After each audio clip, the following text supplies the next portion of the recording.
السلام عليكم ورحمة الله وبركاته. الحمد لله وبه نستعين. أشهد أن لا إله إلا الله وحده لا شريك له، وأشهد أن سيدنا محمدا عبده ورسوله، ونصلي ونسلم على هذا النبي الكريم سيد المرسلين وعلى آله وصحبه أجمعين. أما بعد، أيها المؤمنون اتقوا الله، أوصيكم وإياي بتقوى الله، فقد فاز المتقون. Muslimin dan muslimat, mudah-mudahan dirahmati Allah Subhanahu wa ta'ala. Di dalam sebuah hadis riwayat daripada Abi Ya'la Shaddad bin Aus radhiyallahu anhu عن النبي صلى الله عليه وسلم قال: الكيس من دان نفسه وعمل لما بعد الموت، والعاجز من أتبع نفسه هواها وتمنى على الله، أو كما قال. Hadis riwayat Imam Al-Tirmidzi. Seorang sahabat yang digelar dengan nama Abu Ya'la, ataupun nama dia Shaddad bin Aus radhiyallahu anhu. Kata dia, Nabi sallallahu alaihi wasallam bersabda, sabda Nabi, al-kayyisu man dana nafsah.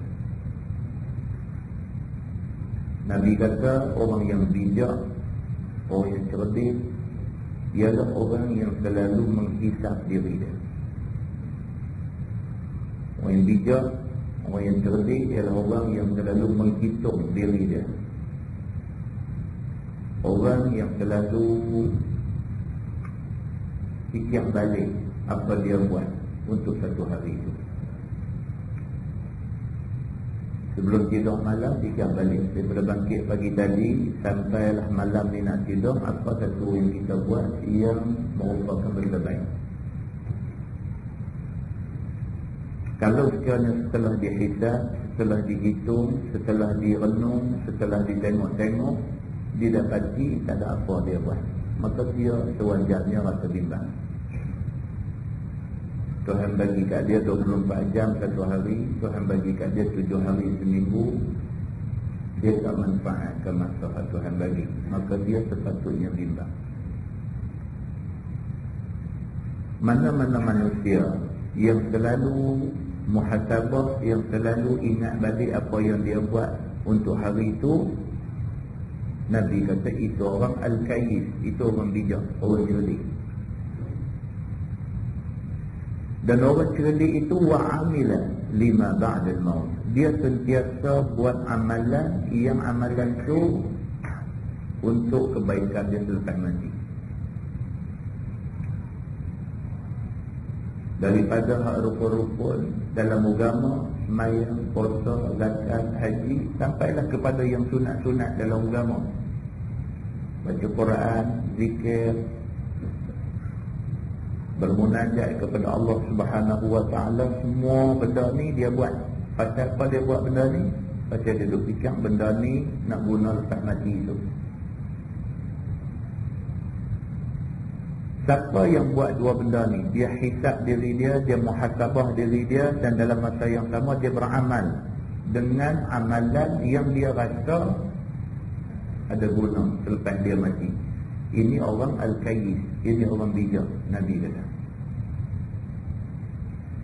Manakala wal-ajiz, manakala orang yang lemah pula, man atba'a nafsahu hawaha, ialah orang yang ikut nafsu dia. Ni orang lemah, ikut nafsu lah. Nafsu berasa nak buat apa, nafsu teringin apa, ikut nafsu. Walaupun benda yang nafsu mau tu salah dari segi agama, dia ikut nafsu, dia tidak ikut agama. Maka ini orang al-ajiz. Nabi kata ini orang lemah. Dan lebih lemah lagi dia ni, Nabi kata watamanna 'ala Allah, apabila dia angan-angan untuk nak dapat keampunan, angan-angan untuk nak dapat syurga, sedangkan dia tidak beramal. Ini orang lemah. Lepas semayang angkat tangan minta ampun dosa, minta Tuhan ampun dosa dia. Lepas semayang angkat tangan minta doa, minta supaya dia ditempatkan di dalam syurga. Lepas semayang angkat tangan minta supaya Allah limpahkan rahmat pada dia. Dia duk minta benda-benda ni pada Tuhan, tapi amalan tak ada. Ini orang, Nabi kata al-ajiz, ini orang lemah. Hadis riwayat Imam At-Tirmidzi. Dalam Quran, dalam surah Al-Kahfi, Allah berfirman, A'udzu billahi minasyaitonir rajim. Wa wudi'al kitab fataral mujrimina mushfiqina mimma fihi wa yaquluna ya waylatana ma li hadzal kitab la yughadiru saghiratan wala kabirah illa ahsaha وَوَجَدُوا مَا عَمِلُوا حَاضِرًا وَلَا يَظْلِمُ رَبُّكَ أَحَدًا. صدق الله العظيم. Dalam ayat ni Allah berfirman, Tuhan kata وَوُضِعَ الْكِتَابِ, dan diletakkan kitab depan dia. Kitab maksudnya rekod amalan kita. Tiap-tiap hari, tiap-tiap jam, tiap-tiap saat, malaikat, rakib dan atid tulis. Apa kita buat, apa benda, semua dicatatkan. Catatan yang ditulis oleh malaikat raqib dan atid ada kiri kanan kita ni. Wa wudi'al kitab, Allah kata akan diletak catatan tu depan kita di hari akhirat itu. Dia letak depan kita. Buku rekod kita letak depan kita. Fataral mujrimina mushfiqina mimma fihi. Tuhan kata pada masa tu kamu dapat tengok orang-orang yang berdosa. Al-mujrimin maksudnya orang-orang yang masa atas dunia banyak buat dosa. Fataral mujrimin, maka pada hari itu bila mai letak aja rekod amalan di depan dia, kamu akan dapat tengok orang-orang yang berdosa ni mushfiqina mimma fihi, ketakutan dengan isi kandungan kitab itu. Tuhan kata hampa akan tengok, lambat laun hampa akan tengok benda ni. Orang yang atas dunia banyak duk buat dosa, bila mai di padang mahsyar, ada di hari akhirat itu ni, bila rekod amalan dia sendiri letak depan dia, bila letak aja mushfiqina mimma fi. Orang-orang yang macam ni, orang yang berdosa ni sendiri takut dengan buku rekod. Tuan-tuan, kita kan tak tahu apa kita buat. Daripada pagi tadi sampai lah ni, apa benda yang kita buat? Benda baik banyak mana, benda dosa banyak mana kita buat, kita tahu. Macam mana orang naik motor tak ada lesen, dia nampak polis, dia tahu takut. Dia tahu takut, pasal dia tahu dia salah. Dia naik motor tak ada lesen, nampak polis, dia takut. Kalau atas dunia tak ada lesen, bawa motor tengok polis takut. Ni ke pula atas dunia isi masa dengan buat dosa. Pipi di depan Allah itu, mai buku rekod duk di depan, nak boleh seronok ke masa tu. Sebab dia tahu dah 50 tahun, 60 tahun, 70 tahun, 100 tahun umur Tuhan bagi dia hidup atas dunia. Apa dia buat dengan umur Tuhan bagi itu, dia tahu dah. Maka Tuhan kata fataral mujrimina mushfiqina mimma fihi. Pada masa tu hampa boleh tengok orang-orang yang berdosa mushfiqin, dalam keadaan ketakutan dengan isi kandungan buku rekod dia sendiri. Wa yaquluna ya waylatana ma li hadzal kitab la yughadiru saghiratan wala kabirah illa ahsaha. Orang-orang yang berdosa ni bila mai buku rekod depan dia, dia buka-buka tengok catatan malaikat tentang apa yang dia buat atas dunia, terus dia kata di mulut dia, ya wailatana. Dia kata, wahai Tuhan, celakalah kami hari ini. Buka tengok buku rekod tu, setiap saat dicatatkan apa yang dia buat masa hidup atas dunia dulu. Setiap minit, setiap satu benda hak dia buat di atas dunia tu direkod oleh malaikat Raqib dan Atid. Buka tengok buku rekod tu, terus keluar di mulut orang-orang yang berdosa ni. Ya wailatana, celakalah kita hari ni. Ma li hadzal kitab. Dia kata apa benda ni? Kitab apa ni? Ma li hadzal kitab. Ni kitab apa ni? La yughadiru saghiratan wala kabirah illa ahsaha. Sampai tak ada satu benda yang tertinggal, baik kecil, baik besar, semua dicatatkan di dalamnya. Dia sendiri pun tak teringat dah pada hari bulan sekian jam sekian dia buat apa. Dia sendiri pun tak teringat dah. Buka buku tu ada catat benda tu. Tengok catatan tu baru teringat balik. Benda ni pun ditulis. Wa wajadu ma 'amilu hadiran. Maka mereka mendapati apa yang mereka buat semua ada di situ. Mereka dapati setiap satu benda yang mereka buat daripada akil baligh sampailah nyawa cerai keluar daripada badan. Wa wajadu ma 'amilu, dan mereka mendapati apa yang mereka buat hadiran, semua hadir, ada dalam catatan tu. Wala yazlimu rabbuka ahada. Tuhan kata, dan tidaklah Tuhan kamu sekali-kali nak menzalimi seorang daripada kamu. Tuhan tak zalim. Hak kita buat hak tu malaikat tu. Tak ada duk nak tambah buang sikit ke, kau nak potong, tak ada. Hak mana hampa buat hak tu tulis. Hak mana hampa buat hak tu akan dikisah. Hak mana hampa buat hak tu hampa terima balasan. Allah sekali-kali tidak zalim pada siapa-siapa. Muslimin dan muslimat yang dirahmati Allah sekalian. Daripada hadis dan daripada ayat Quran yang kita baca tadi dapat kita faham bahawa kita manusia tak boleh lepas daripada bergantung pada Tuhan. Tak boleh lepas. Tuhan dia tak lepas, dia tak lalai. Apa satu benda yang kita buat, melainkan Tuhan akan pastikan malaikat dia tulis.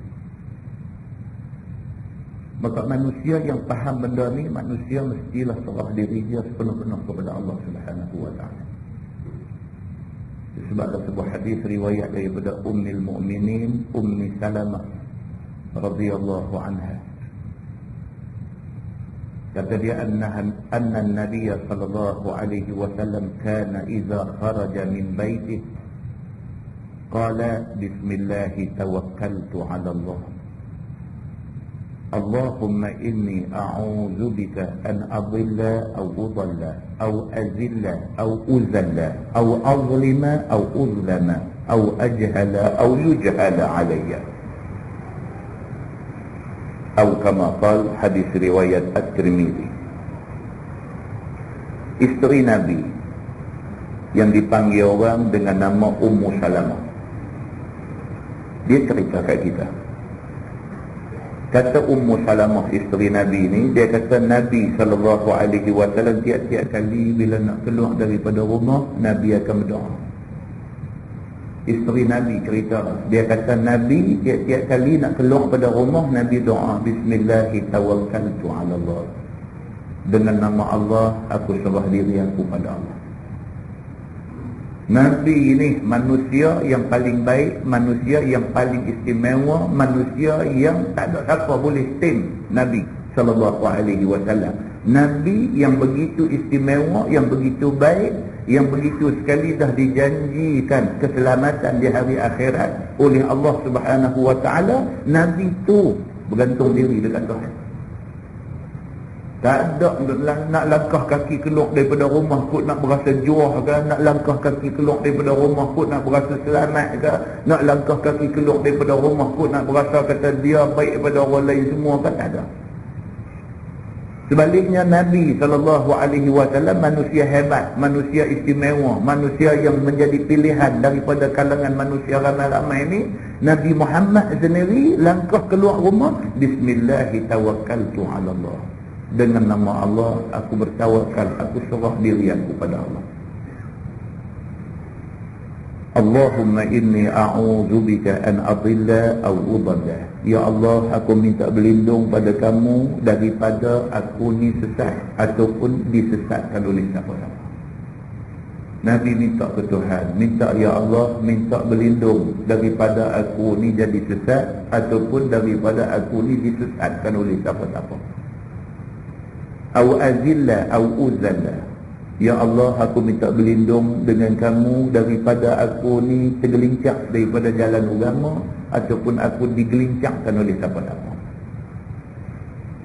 Aw adlima aw uzlama. Minta ya Allah, aku minta berlindung daripada kamu daripada aku pergi buat zalim ke orang ataupun aku kena zalim dengan orang. Minta berlindung. Aku tak mau pergi buat naya siapa-siapa dan aku tak mau orang buat naya. Dan Nabi kata au ajhala au yujhala alayya. Ya Allah, aku minta berlindung dengan kamu daripada aku ni jadi bodoh ataupun aku diperbodohkan oleh orang. Muslimin dan muslimat yang dirahmati Allah sekalian, kalau Nabi manusia istimewa macam tu sekali surrender, serah diri dengan Allah Subhanahu wa ta'ala, apatah lagi kita. Apatah lagi kita nak bergerak hari-hari, nak apa pun hati, modul minta berlindung dengan Tuhan. Minta jauh daripada sombong, minta jauh daripada jadi riak, minta jauh daripada perasaan ujub, minta jauh daripada kita ni hidup rosak diri kita sendiri. Tak ada siapa rosak kita, kita rosak diri sendiri.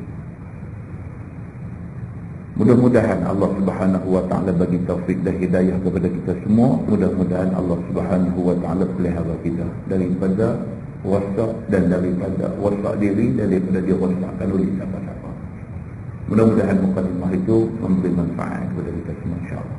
Kita menggunakan tafsir Nurul Ihsan jilid 2. Nurul Ihsan jilid 2, muka surat 153.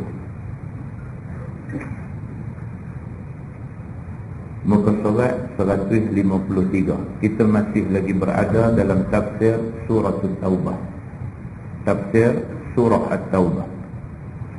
Malam ni insya-Allah kita sambung ayat 52. A'udzu billahi minasyaitonir rajim. Qul hal tarabbasuna bina illa ihdal husnayayn. Kata olehmu, tiada kamu menanti-nanti dengan kami itu, melainkan salah satu daripada dua kebajikan, sama ada menang ataupun mati syahid. Ayat kita nak baca malam ni, ayat 52 surah At-Taubah, adalah sambungan daripada ayat yang kita baca dulu.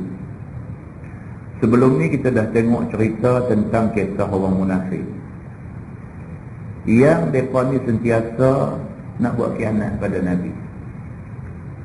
Bahkan mereka dah tunjuk, dah bukti mereka khianat Nabi di dalam perang Uhud. Masa nak keluar perang, pakai nak keluar belakang, nak ikut kunung-kunungnya sokong Nabi. Bila sampai dah di medan perang, lepas tu masing-masing buat-buat cerita macam-macam, pakai nak lari balik. Beratus orang lari balik. Bukan dia balik saja, rupa-rupanya sebelum balik dah korek lubang dah, dengan tujuan untuk nak perangkap Nabi, nak bagi Nabi jatuh dalam lubang tu. Lepas tu lari balik. Dan kita dah baca pada bulan lepas cerita macam mana orang-orang munafik ketika diajak untuk turut serta dalam perang Tabuk, pakat-pakat bagi alasan untuk takti. Dan demikian juga bila mai perang Bani Asfar, kita baca bulan lepas, pun tak api juga dalam perang tu bagi alasan yang tak masuk akal. Orang munafik bagi alasan kami tak boleh pergi dalam perang Bani Asfar ni kerana orang-orang perempuan Bani Asfar ni tegak-tegak. Kami kalau pergi, kami boleh jadi rosak. Kami boleh jadi rosak kerana tengok perempuan Bani Asfar yang tegak-tegak ni. Alasan yang tak masuk akal. Dan bulan lepas juga kita dah tengok bagaimana orang-orang munafik ni mereka paling seronok kalau orang mukmin ditimpa musibah. Paling seronok. Benda yang paling menyeronokkan orang munafik ni ialah apabila orang mukmin kena musibah. Inilah yang mereka paling seronok, pakai nak lompat kata pada muka. Pada malam ni sambung ayat 52, Allah kata qul hal tarabbasuna bina illa ihdal husnayain. Kata olehmu wahai Muhammad kepada puak-puak munafik ni, tiada kamu menanti-nanti dengan kami itu melainkan salah satu daripada dua kebajikan. Maksudnya kalau sekiranya hampa duk tunggu kami ni kena musibah, kalau hampa duk tunggu kami kena bala, kalau hampa duk tunggu kami ni dimusnahkan oleh Tuhan, apa yang hampa tunggu ni tak akan jadi kenyataan. Sebaliknya hak nak mai dekat kami ni dua benda, yang dua-dua ni kebaikan. Allah suruh Nabi dikata dekat puak munafik ni, kalau hampa nak tengok kami orang Islam, orang yang beriman dengan Allah ni musnah, apa yang hampa tunggu tak akan dapat. Sebaliknya apa yang nak jadi kat kami ialah kami akan dapat kebaikan, kebajikan. Salah satu daripada dua. Sama ada yang pertama kami menang dalam perang ni, ataupun yang kedua kami mati syahid. Menang, okeylah. Walau mati sekalipun, Islam anggap sebagai berjaya. Itu beza Islam dengan bukan Islam. Beza dia tu. Orang Islam kalau kalah pun tidak kalah, menang di sisi Allah. Kalah pada mata manusia, di sisi Allah menang. Pasal apa menang? Pasal kita memihak pada Islam, maka kita menang. Jadi kalau hampa nak tunggu tengok orang Islam ni kalah, hampa nak kata pada muka ke orang Islam, hampa tak akan dapat kata pada muka. Sebab nama kata orang Islam tak akan kalah. Sama ada kami menang ataupun kami mati syahid. Mati syahid pun menang. Begitu. Firman Allah, wa nahnu natarabbasu bikum an yusibakumullahu bi'azabin min 'indik aw bi'aidina. Dan kami menanti-nanti dengan kamu.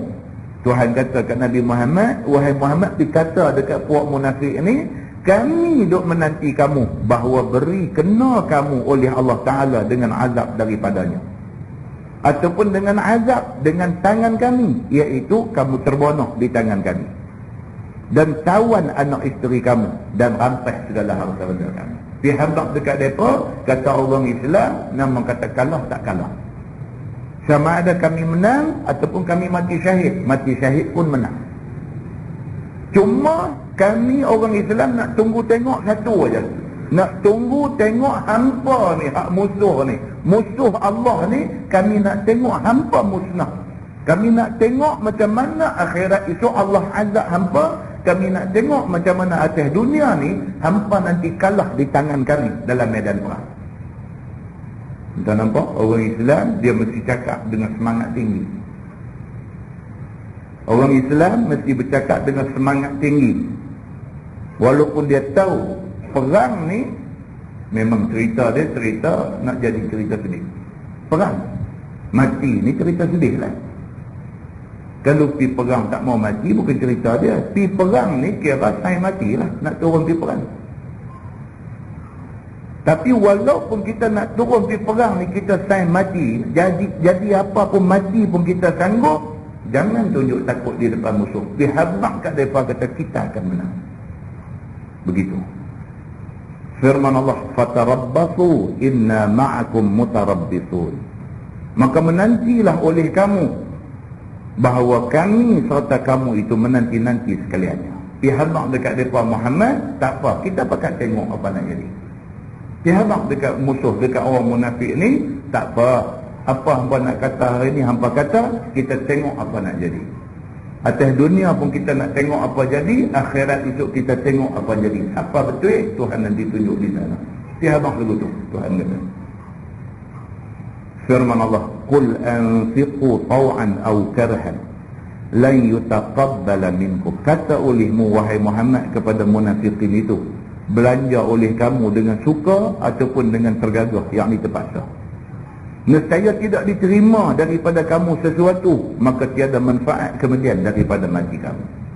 Allah Subhanahu wa taala kata ke Nabi Muhammad, dikata dekat puak munafik tu, kalau betul hampa ni duduk atas jalan perjuangan yang betul, belanja harta hampa untuk nak lawan kami dalam perang.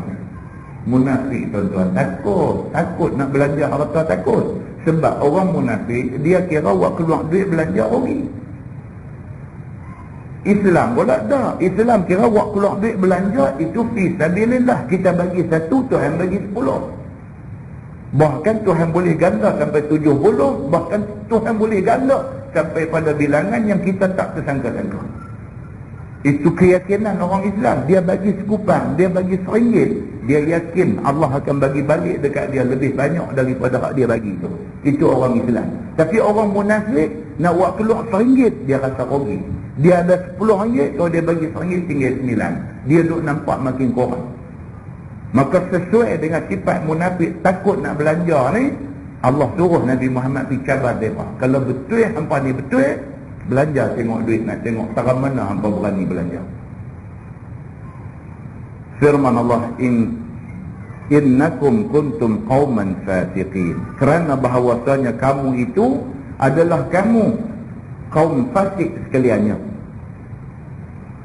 Maka kata Sayyidina Abdullah bin Al-Abbas, Rasulullah SAW tidak tahu orang munafik sehingga turunlah ayat ini. Firman Allah, وَمَا مَنَعَهُمْ أَنْ يُقْبَلَ مِنْهُمْ نَفَقَاتُهُمْ إِلَّا أَنَّهُمْ كَفَرُوا بِاللَّهِ وَرَسُولِهِ.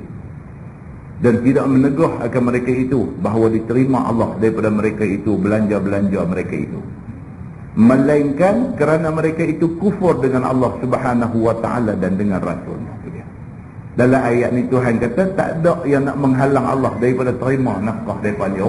Orang munafik kalau dia keluar belanja nak nafkah kepada jalan Allah pun Tuhan tak terima daripada ni. Tak ada masalah hampa nak belanja tapi Tuhan tak ada masa nak terima nafkah daripada ni. Pasal Tuhan tahu depa ni sebenarnya fasik dan munafik. Begitu. Firman Allah, wala ya'tuna as-salah illa wa hum kusala. Dan orang munafik itu dan tiadalah mendatang mereka itu akan sembahyang, melainkan mereka itu dengan kelakuan segan dan malas. Bila turun ayat-ayat ni baru Nabi tahu siapa munafik. Ayat suruh belanja pada jalan Allah. Sahabat-sahabat Nabi yang ikhlas ni bila mai panggilan untuk belanja pada jalan Allah, masing-masing pakai awak keluar duit tak berasa pun mereka nak jadi miskin. Tapi munafik bila mai tang minta duit dah mula duk cakap dah pakai tak mau nak bagi. Kenal dah ini munafik. Tak cukup dengan tu, tengok pula kepada depa ni waktu semayang macam mana? Semayang malam. Depa bukan tak semayang, wala ya'tuna as-salah illa wa hum kusala. Dan tidaklah depa ni mendatangi sembahyang, bukan tak sembahyang, pergi sembahyang, tetapi wa hum kusala, hal keadaan sembahyang depa malas. Nampak pun tahu segan sembahyang. Sembahyang ni semata-mata pasal takut kot tak sembahyang saat ni kena neraka. Takut tu sembahyang. Jadi sembahyang ni hati setengah aja, setengah lagi kalau boleh tak mau sembahyang. Maka dengan turunnya ayat ni Allah Subhanahu wa taala nak bagi Nabi kenal siapa munafik dalam masyarakat yang ada di depan Nabi sallallahu alaihi wasallam. Wala yunfiquna illa wa hum karihun. Dan tidaklah belanja mereka itu melainkan mereka itu benci, yakni tidak suka hati. Dan hanya tergagah, yakni kerana terpaksa, kerana mereka itu tiada harap balasan di akhirat. Bila diminta untuk infak duit pada jalan Allah, berat hati. Bagi ni pasal terpaksa aja. Kalau boleh tak bagi. Begitu. Firman Allah, fala tu'jibka amwaluhum wala auladuhum. Maka janganlah mengajib, yakni mengherankan akan dikau oleh segala harta mereka itu dan segala anak-anak mereka itu walau banyak sekalipun. Kamu jangan duk berasa tengok orang munafik ni duit banyak, harta banyak, orang kaya, kamu pergi duk berasa malu Allah dengan mereka, tunduk dan turut kehendak mereka. Islam tak boleh macam tu. Kita hormat orang bukan kerana duit dia banyak, kita hormat orang bukan kerana kuasa dia besar, kita hormat orang bukan kerana yang keduniaan ni dah. Tapi kita hormat orang kerana agama orang tu. Maka Allah Subhanahu wa taala pesan dah, jangan sekali-kali kamu berasa ajib, kamu berasa hebat, berasa kagum dengan orang-orang munafik yang harta banyak ni. Jangan begitu. Kerana harta dia yang banyak tu tak boleh nak tebus dia daripada kena neraka Allah Subhanahu wa taala. Dalam Quran Tuhan kata innal munafiqin fid darkil asfali minan nar. Sesungguhnya munafik tempat dia di dasar neraka Allah. Dia nak keluar, nak lepas diri daripada neraka, tak boleh lepas, walaupun atas dunia dia duit ringgit banyak. Begitu firman Allah, innama yuridullahu liyu'azzibahum biha fil hayatid dunya. Hanya menghendaki Allah Ta'ala bahawa mengazab mereka itu dengannya, yakni dengan harta, dengan anak-anak mereka tu pada dalam hidup dunia ini. Orang munafik harta banyak pun Tuhan azab dia. Azab macam mana? Dalam bentuk keluh kesah, gelisah. Duit banyak tapi serabut. Kalau sekiranya manusia tak beriman dengan Allah Subhanahu wa Ta'ala, duit banyak pun serabut. Serabut tu adalah azab Allah Subhanahu wa Ta'ala. Walaupun duit ringgit banyak, anak pinak ramai dan sebagainya, tapi hidup hari-hari keluh kesah. Ada saja benda yang tak kena, ada saja benda yang tak sesuai. Hidup dalam rumah panas macam dengan apa. Semua tu Allah Subhanahu wa Ta'ala takdirkan jadi dekat dia sebagai azab pada dia. Dan kita sendiri boleh muhasabah, boleh cek diri kita sendiri, kita orang dulu mana. Kalau hidup kita hari-hari daripada siang, daripada bangkit pagi sampai malam, dia jadi serabut. Dia jadi serabut, dia jadi semak perut, dia jadi duduk di rumah rasa tak selesa, rasa tak senang. Tengok isteri pun tak rasa satu ketenangan, tengok anak-anak pun berasa lemah. Duduk dalam rumah berasa macam tak boleh duduk, nak kena keluar dan sebagainya. Ada benda tak kena dengan kita. Ada benda tak kena dengan kita. Ada benda yang menyentuh, yang berkait dengan agama, yang tak selesai dengan kita. Maka kerana tu Allah Subhanahu wa Ta'ala bagi kita jadi manusia yang keluh kesah. Tapi kalau kita duduk di rumah ni rasa satu ketenangan, kita tengok isteri, Nabi kata tasurun nazirin, tengok isteri ni rasa lega hati, tengok anak-anak rasa tenang, tenteram. Itu anugerah Allah Subhanahu wa Ta'ala yang Allah tak bagi ke semua orang. Allah tak bagi kat semua orang. Bukan semua orang duduk di rumah rasa selesa. Ada orang hati boleh nak minta bagi dia keluar daripada rumah aja.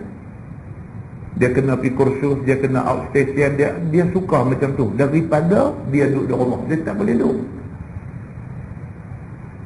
Nak tidur malam pun beralih kanan, tak boleh beralih kiri, tak boleh, berasa tak selesa bangkit padahal bilik ada aircon.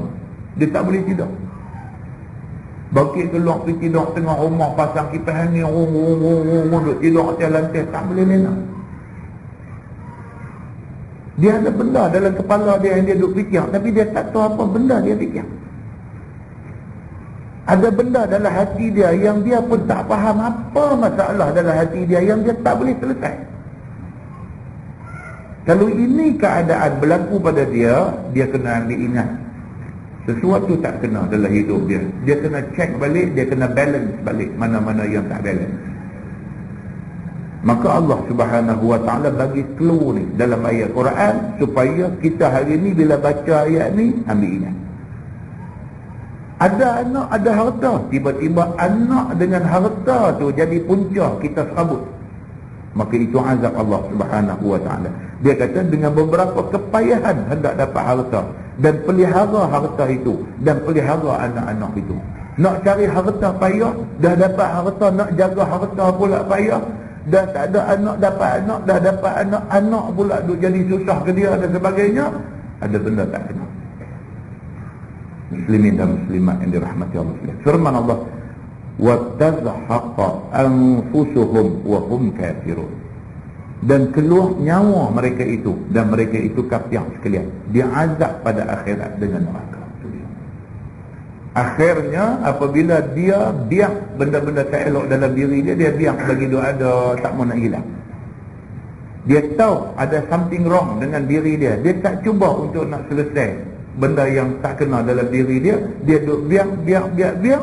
Benda tu akhirnya boleh merebak dan boleh menyebabkan tercabut nyawa dalam keadaan dia kufur dengan Allah Subhanahu wa Ta'ala. Firman Allah, wa yahlifuna billah innahum laminkum wa ma hum minkum. Dan bersumpah mereka dengan nama Allah bahawa mereka itu daripada kamu, yakni Islam dan beriman, sedangkan tidaklah mereka itu daripada kamu, dan mereka itu tidak beriman sebenar-benarnya. Maka bersumpah mereka itu kerana takut diperbuat seperti kafir musyrikin atas mereka itu sahaja. Orang munafik ini hidup susah. Nak tunjuk kata dia kafir, takut saat lagi kena tindakan dengan orang Islam. Nak tunjuk kata dia beriman betul-betul, dia sebenarnya tak beriman. Jadi dia jadi susah. Dia nak tunjuk kata dia beriman betul-betul, hati tak suka. Hati tak suka dengan keimanan tu. Hati dia menentang iman. Dia nak tunjuk kata dia beriman, sedangkan hati dia tak mau beriman, susahlah.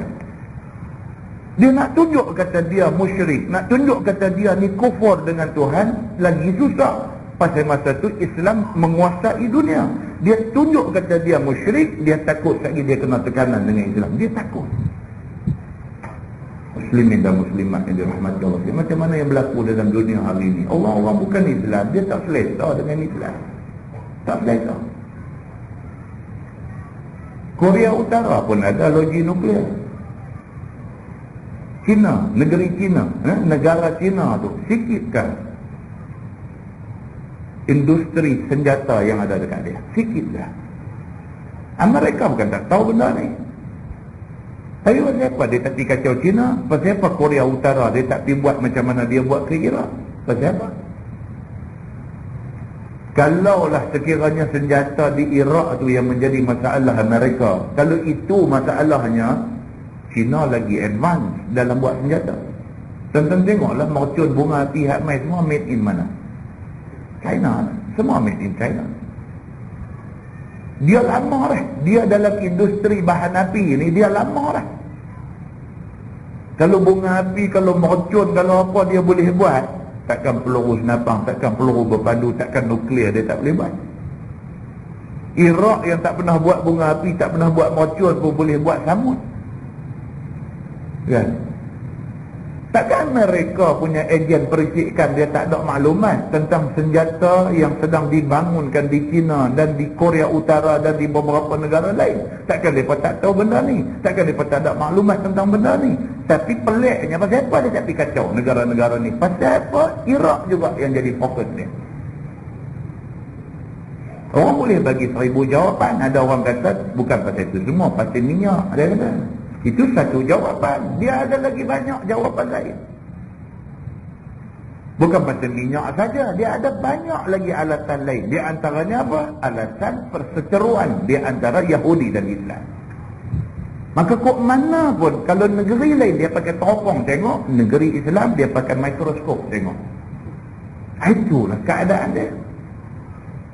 Dan benda ni dah diramalkan sejak 10-15 tahun dulu tentang pertembungan di antara blok Islam dengan blok Barat ni. Dah diramalkan 10-15 tahun dulu. Penulis-penulis buku yang futuristik, orang putih, orang Yahudi, yang tulis buku tentang ramalan-ramalan masa depan. 15 tahun dulu mereka dah tulis dah buku. Tulis dan mereka meramalkan akan berlaku pertembungan di antara blok Islam dengan blok Barat. Dah tulis dah buku tu, orang baca 15 tahun dah. Hari ini jadi. Hari ini jadi. By hook or by crook, cara lagu mana pun dia nak perancang, dia nak dikoyak juga Iraq. Muslimin dan muslimat yang dirahmati Allah sekalian. Ini benda yang Allah Subhanahu wa taala nak bagi tahu dekat kita. Orang-orang ni dia tak selesa. Selagi mana Islam ni boleh duduk dalam sebuah negara yang aman, makmur, selesa, kaya raya dengan hasil bumi yang berbagai-bagai, maka selagi tu dia takkan selesa. Dan Allah Subhanahu wa taala sebut benda ni dan kita baca pada malam ni. Firman Allah, walakinnahum qaumun yafraqun. Dan tetapi mereka itu adalah kaum yang takut diperbuat atas mereka itu seperti musyrikin. Maka jadi menzahir iman dan sembunyi kufur kerana tiada tempat boleh melepas diri daripadanya. Orang-orang munafik ini terpaksa sembunyi kekufuran dia, buat tunjuk kata beriman. Pasal apa? Pasal dia duk rasa kalau dia tunjuk kata dia nak lawan Islam, dia tak ada tempat nak duduk. Maka terpaksa tunjuk dia sokong Islam. Begitu. Firman Allah, "Law yajiduna malja'a aw magharatin aw muddakhalan lawallaw ilayhi maka dapat mereka itu akan tempat berselindung diri daripada kamu, ataupun lubang gua, ataupun lubang gua batu, ataupun tempat masuk lari daripada kamu. Nescaya berpaling mereka itu kepadanya, yakni kepada tinggal Islam. Tuhan kata mereka ni kalau ada tempat untuk mereka selamat diri mereka daripada Islam, mereka akan tinggal Islam. Oleh kerana tak ada tempat aja, kerana tu terpaksa tunjuk kata Islam, sedangkan hati kufur dengan Allah Subhanahu wa taala. Kalau ada atas muka bumi ni satu lubang, masuk dalam lubang tu boleh selamat daripada orang Islam, mereka akan masuk dalam lubang tu dan tak mau Islam. Tapi oleh kerana tak ada lubang untuk mereka masuk duk selamat diri, oleh kerana tak ada pilihan, terpaksa tunjuk luar kata Islam, hati tetap kufur dengan Allah Subhanahu wa taala. Demikianlah tak maunya kepada Islam puak-puak munafik dan musyrikin ini. Firman Allah, wa hum yajmahun, dan mereka itu bersegera seperti binatang yang liang-liang.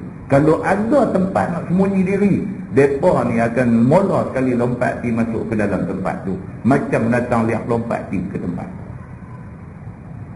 Firman Allah, wa minhum man yalmizuka fi sadaqat, dan setengah daripada mereka, yakni daripada orang-orang munafik itu, ialah mereka yang mengaibkan akan dikau, yakni akan Nabi, pada soal berberi-beri sedekah. Orang munafik ni kerja dia duk cari kok ada satu loophole, ada satu lubang yang menjadi kelemahan Nabi, mereka akan cekik. Kerja duk tunggu je, tunggu bagi nampak Nabi buat satu benda yang agak boleh sapu, nak sapu. Punya teruknya sampai macam tu. Duk tunggu, tak apa, hari ni hang tak buat silap tak apa, tapi hang manusia, satu hari hang nanti buat silap. Hang buat silap saja, masa tu kami sapu. Duk tunggu nak sapu Nabi ni. Allah Subhanahu wa taala cerita, wa minhum man yalmizuka fi sadaqat, dan setengah daripada mereka hak memang duk tunggu nak mengaibkan Nabi ni, tiba-tiba dapat satu peluang. Apa dia? Tentang soal as-sadaqah, tentang soal zakat, mereka nak sapu Nabi. Fa in u'tu minha radu, maka jika diberi daripadanya, redha mereka itu. Bila Nabi bahagi zakat, bahagi mereka dapat, bila dapat okey, tak kata apa. Wa in lam yu'tau minha idhum yaskhatun, maka apabila tak diberi kepada mereka itu daripadanya, tiba-tiba mereka itu marah. Maksudnya jika tiada diberi pada kehendak mereka itu, mereka jadi marah. Kalau bagi kat mereka tak apa, tak bagi mereka rengau nanti. Jenis lagu tu. Kalau benda tu dapat kat dia, okey. Kalau tak dapat, memang jadi pasal. Lagi boleh duk dapat, tak apa. Tak dapat, orang yang bagi itu nanti kena. Ni orang munafik. Sedangkan duit zakat, mana nak boleh bagi ke semua orang. Hari ni dapat ke sebahagian orang, esok dapat ke sebahagian orang, lusa dapat ke sebahagian orang. Hari ni dia dapat, tak apalah, dia tak marah. Esok giliran orang lain dapat, dia tak dapat, masa tu dia sembuh. Dia kira tiap-tiap kali dia mau dapat. Dia kira begitu. Ini sifat orang munafik. Walau annahum radu ma atahumullah wa rasuluh wa qalu hasbunallah sayu'tina Allahu min fadlihi wa rasuluhu inna ila Allahi raghibun. Dan jika bahawa mereka itu reda barang yang datang akan mereka itu oleh Allah dan Rasulnya, dan kata mereka itu memadai akan kami oleh Allah, lagi akan datang akan kami oleh Allah daripada kurnianya dan Rasulnya, daripada rampasan dan lainnya, bahawasanya kami kepada Allah Ta'ala itu gemak sekalian, nescaya adalah terlebih baik bagi mereka itu.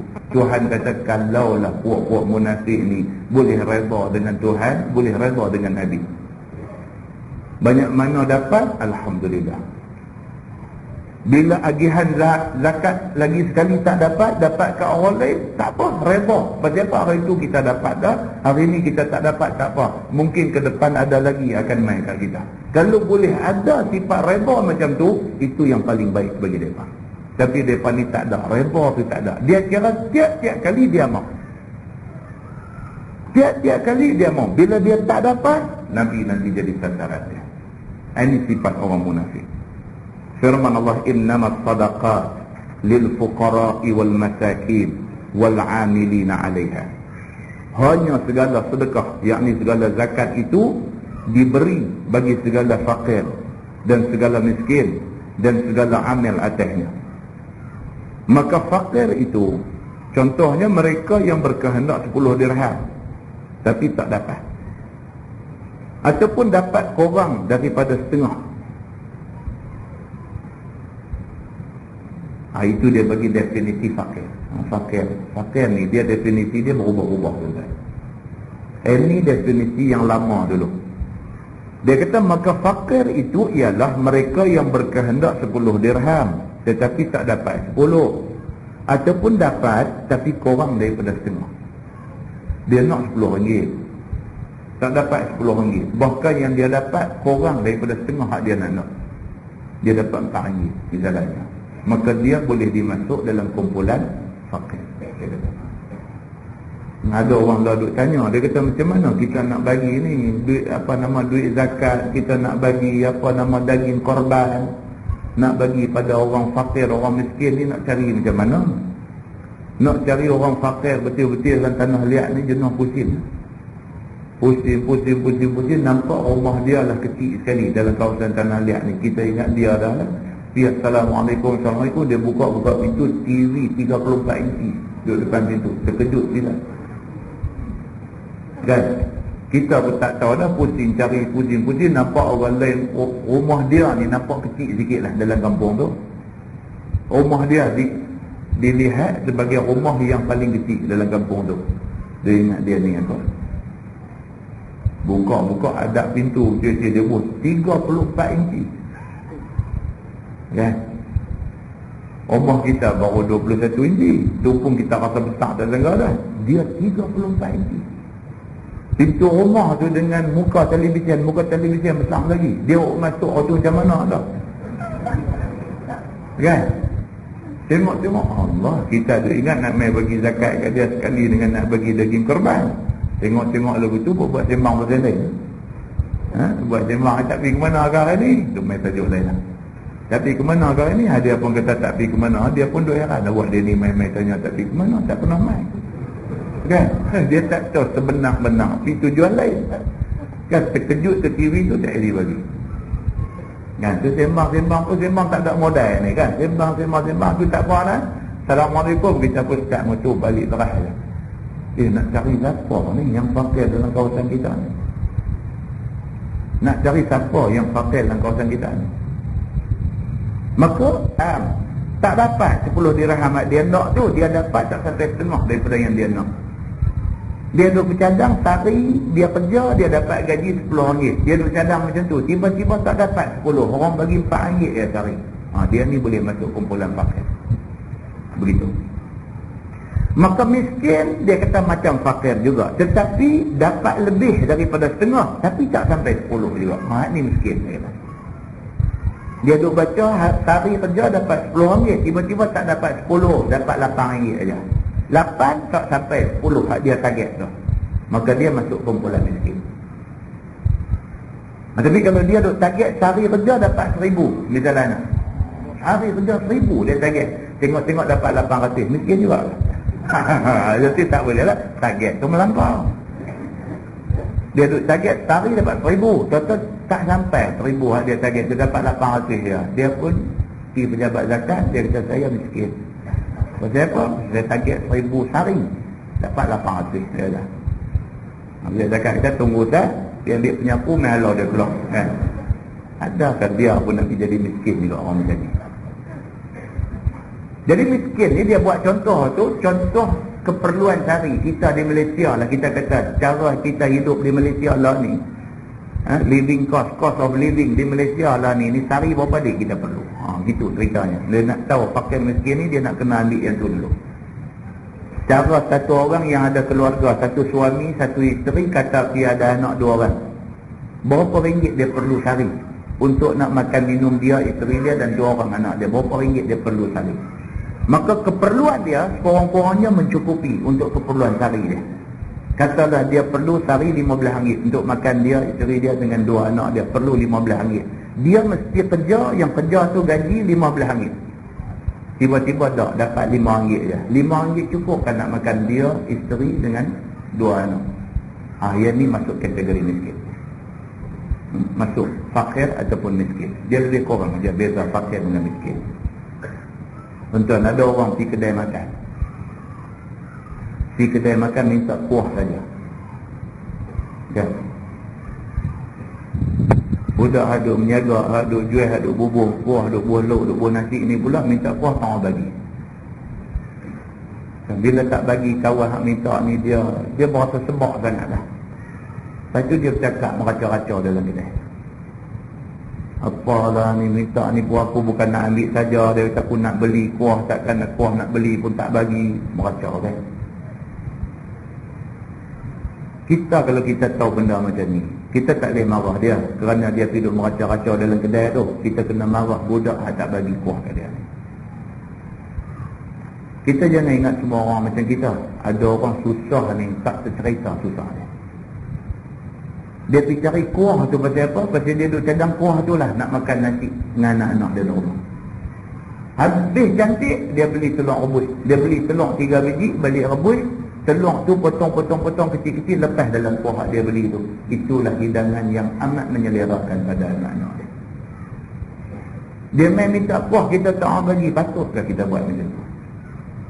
Nampak? Kadang-kadang kita tak sangka ada orang dia pergi jadi sempit macam tu dalam hidup dia. Dia pergi jadi sempit, susah sampai tak boleh nak bergerak. Nak belanja tak lepas.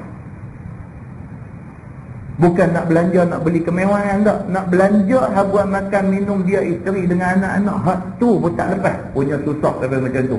Kita kena consider orang-orang yang macam ni.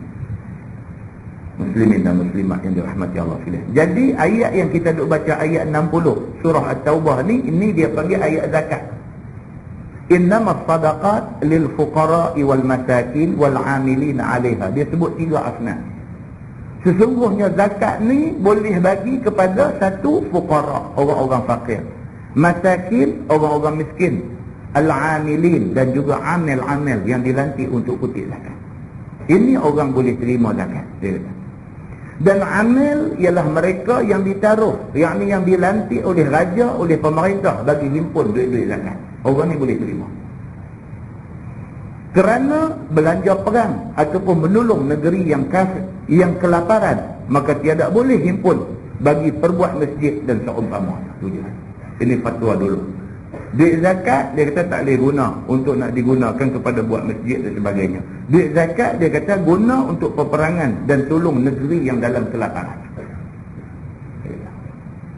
Tapi fatwa yang terkini Dr. Yusuf Al-Qaradawi, dia kata boleh bagi ke masjid, ke sekolah-sekolah agama, boleh bagi. Walaupun 8 asnaf yang ada di dalam asnaf zakat tu terdiri daripada manusia. Fakir pun manusia, miskin pun manusia, amil pun manusia, orang yang berhutang pun manusia, semua ni manusia. Hamba pun manusia, semua manusia. Jadi kalau bagi ke masjid, masjid bukan manusia. Bagi kat sekolah, sekolah bukan manusia. Bolehkah kita bagi duit zakat kepada benda yang bukan manusia? Itu perbahasannya. Dr. Yusuf Al-Qaradawi dia kata boleh. Dia kata pasal apa? Pasal sekolah ni syakhsiyah maknawiyah. Dia kata dia dari segi maknanya dia macam orang. Dia kata dia bukan orang, tetapi dari segi maknawi, dari segi maknanya sekolah ni macam orang. Dia perlu kepada bantuan. Dia kata. Maka dia kata boleh. Itu fatwa Dr. Yusuf Al-Qaradawi. Muslimin dan muslimah yang dirahmati Allah. Mai pula lagi fatwa-fatwa yang terkini. Dia kata zakat ni bukan sahaja kita mesti bagi dalam bentuk duit ringgit dekat dia. Bahkan zakat boleh diberi dalam bentuk modal menyaga pula. Dia main macam tu pula. Pasal apa? Pasal dengan mengambil kira masalah yang ada sekarang ni, orang miskin. Kalau kita duk kira nak bagi zakat aja kat dia, duit ni tuan-tuan, bagi satu trailer pun habis. Dia miskin juga. Dia lah ni masalahnya, dia miskin. Dan orang miskin ni nak kena bantu. Islam suruh bantu. Di antara jalan bantunya ialah bantu dengan duit zakat. Selain daripada sedekah apa semua ni, selain daripada tu bantu dengan zakat. Tapi manusia ni kalau kita pergi bagi duit, hancur. Bagi 1,000 dengan bagi 10,000 sama aja. Dia peratis serupa je. Bagi 1,000 dia buat down payment motor. Bagi 10,000 down payment kereta. Habis apa tu je. Jadi masalah miskin dia selesai tak? Fungsi zakat nak mengurangkan kemiskinan, kesusahan dia. Kalau kita bagi duit, tak selesai masalah tu. Dia lagi teruk lepas tu. Pasal apa? Pasal dia nak tanggung bayar bulan pula kepada kereta kelita dia. Jadi macam mana nak buat? Boleh guna duit zakat ni bagi dalam bentuk bantuan modal. Modal, bukan modal duit, modal barang. Kita bagi periuk untuk dia nak menjaga nasi lemak. Misalnya, bagi periuk untuk dia masak nasi. Periuk tu dibeli dengan duit zakat. Mengikut fatwa yang terkini, dia kata okey, boleh buat macam tu. Pasal apa? Kita balik kepada matlamat zakat. Matlamat zakat ialah nak meringankan beban orang susah. Saya kata. Ini yang dikatakan fiqh. Fiqh ni dia satu ilmu yang berkembang. Selagi mana perkembangan ilmu itu tidak menyalahi nas, maka tidak salah. Muslimin dan muslimat yang dirahmati Allah sekalian. Ini yang disebut di dalam ayat-ayat zakat ni. Maka dia kata belanja duit zakat ni mesti belanja untuk peperangan. Kalau sekiranya ada negara Islam yang terpaksa, yang diseret masuk ke dalam kancah peperangan, sudah tentu dia perlu belanja yang besar. Macam Iraq ni nak jadi perang dengan Amerika, tuan-tuan. Sikit duit kan nak kena habis. Sikit duit kan nak kena habis. Habis dari segi persediaan untuk nak menghadapi perang satu. Lepas perang esok lagi nak pakai gitu. Bangunan hak buat harga sampai berjuta-juta tu, sebiji peluru cukup hancur lebok berjuta-juta tu. Nak konstruk balik bangunan tu dengan kos baru. Jambatan Pulau Pinang buat dulu berapa kos dia. Hari ni kalau nak buat jambatan besar tu, panjang tu, berapa kos dia. Masa lagi duk pi, lagi mahal nilai. Nilai duit. Kalau dulu orang tua ada cerita kat kita, dia pi sekolah dulu, sekolah duk mengaji tulis papan batu dulu ni, dia pi bawa sekepiang. Bukan sekupang, sekepiang dia kata. Kita hari ni, budak-budak ni, anak-anak kita hari ni sebut sekepiang ni apa? Dia kata ayah silap sebut sekupang, dia kata.